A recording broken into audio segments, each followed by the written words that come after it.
So friends good morning. Finally we reached that Aurangabad.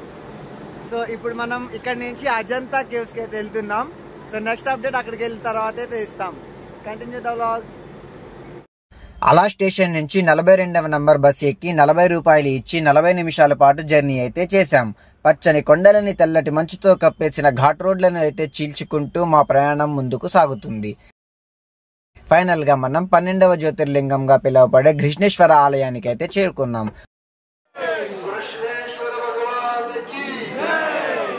So చూస్తున్నారు కదా friends, ఏ technology లేని రోజుల్లోనే ఎంత బాగా ఆలయాన్ని చెక్కారు అనేది. ఈ పని నేటి తరానికి అసలు కాని పని. మనం ఇక్కడి నుంచి ఎల్లోరా కేవ్స్ కి అయితే చేరుకోబోతున్నాం. మీరు ఈ కేవ్స్ ని మన దగ్గర ఉన్న 20 రూపాయల నోటు మీద అయితే గమనించవచ్చు. ఆనాటి కాలంలో ఎంత టెక్నాలజీ ఉంటే ఒక కొండని పైనుంచి కింద వరకు చెక్కారు అనేది ఒకసారి ఆలోచించండి. ఫుల్ వీడియో డీటెయిల్ గా అయితే తర్వాత చూద్దాం. షిరిడీకి వెళ్దాం అనుకున్నాం. ట్రైన్ అక్కడి నుంచి మాకు అవైలబుల్ గా ఉంది కాబట్టి. కాకపోతే ఏం చేయాలో అర్థం కావట్లేదు. గంటన్నర నుంచి నుంచున్నాము, ఏ బస్సు కూడా ఆపట్లేదు ఫ్రెండ్స్. సో మా పరిస్థితి ఇదనమాట. సో ఎవరన్నా వస్తే ప్రాపర్ ప్లానింగ్ గా రావాలి. ఇక్కడ ఎవరు ఆన్సర్ కూడా చెప్పట్లేదు మాకు. ఇవ్వండి, ఈ ఆటో అతను ఉన్నాడు, మమ్మల్ని ఎర్రిపుప్పలు చేశాడు. వచ్చే బండ్లన్నీ వస్తున్నాయి పోతున్నాయి కానీ ఏం చేయలేకపోతున్నాం. గంటన్నర నుంచి ఉన్నాం. ట్రైన్ టైం ఏమో దగ్గర పడిపోతుంది. సో ఇది ఫ్రెండ్స్, నెక్స్ట్ అప్డేట్ అయితే మళ్ళీ ఇస్తాం.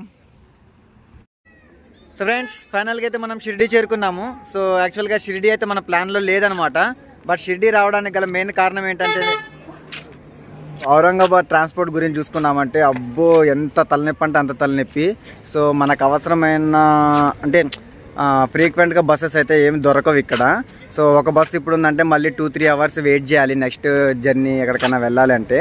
సో ఆగ్రా బాబు 2-3 అవర్స్ వెయిట్ చేయాల్సి వస్తుంది. సో అలాగా ప్లాన్ అంతా గల్లంత అయిపోయింది. ఇంకోటి ఏంటంటే మన అజంతా కేవ్స్ ఏదైతే ఉందో అది సోమవారం పూట సెలవు ఉంటుందన్నమాట.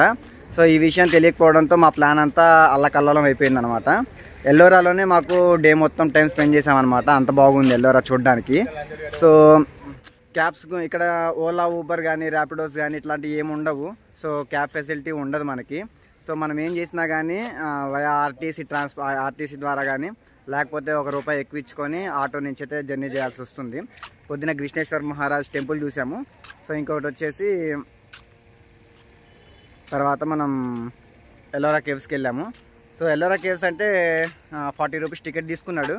సో 42 నెంబర్ బస్ ఎక్కాలి. సో అక్కడి నుంచి షేరింగ్ ఆటో 10 రూపీస్. సో ఇలాగా దాని బ్లాగ్ అయితే మనం సపరేట్ పెట్టుకుందాం. సో టూర్ బ్లాగ్ పెడుతున్నాం కాబట్టి టూర్ బ్లాగ్ సంబంధించింది అయితే ఇది ఫ్రెండ్స్. సో ఖర్చు ఎక్కువ, కొంచెం ఎంజాయ్మెంట్. సో ఆయన ఖర్చు కొంచెం ఎంజాయ్మెంట్ అనమాట. సో ఫైనల్గా అయితే మనం ఇప్పుడు షిరిడీకి అయితే చేరుకున్నాం. సో ఎందుకంటే మనకి షిరిడీ ఒకటి అవైలబుల్గా ఉండే ట్రైన్.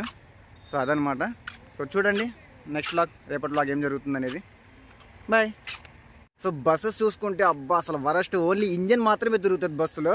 మిగతా బస్ మొత్తం చూసుకున్నామంటే మొత్తం ఇనపడబ్బానే అనమాట. అంటే మొత్తం ఊగుతానే ఉంటుంది బస్సు ఎక్కడ చూసినా కానీ. అంత వరస్ట్ బస్సులు ఉన్నాయి అనమాట. అంటే ఇవాళ చేసిన ట్రావెల్ ఎక్స్పీరియన్స్ని బట్టి చెప్తుంటే 5 బస్సెస్ మొత్తం అలానే ఉన్నాయి. సో ఫైనల్గా మనకి ఎక్కడ నష్టం వచ్చిందంటే ఓన్లీ మహారాష్ట్రలో మనం ఇవాళ తిరిగిన ఔరంగాబాద్ ఎల్లోరా కానివ్వండి. సో అక్కడి నుంచి షిరిడీకి రావడానికి ఏదైతే ఉందో సో మొత్తం ట్రాన్స్పోర్ట్ ఏదైతే ఉందో ఆ ట్రాన్స్పోర్ట్ వల్ల అయితే మనకి ఇవాళ చాలా ఇబ్బంది. మొత్తం అదే ఇబ్బందితో అయితే ఇవాళ జర్నీ అయితే చేసాము. సో చూద్దాం రేపు మనం వెళ్తుంది మధ్యప్రదేశ్లో ఏ ఇబ్బందులు పడ్డాం, ఎలా ట్రావెల్ చేసాం, ఇంకా ఎక్కడెంత ఖర్చు అయింది ఏంటనేది కూడా రేపటి వ్లాగ్లో చెప్తాం. సో మరొక ఇంట్రెస్టింగ్ Day 3 వ్లాగ్లో రేపు ఉజ్జయిన్లో కలుద్దాం. బాయ్.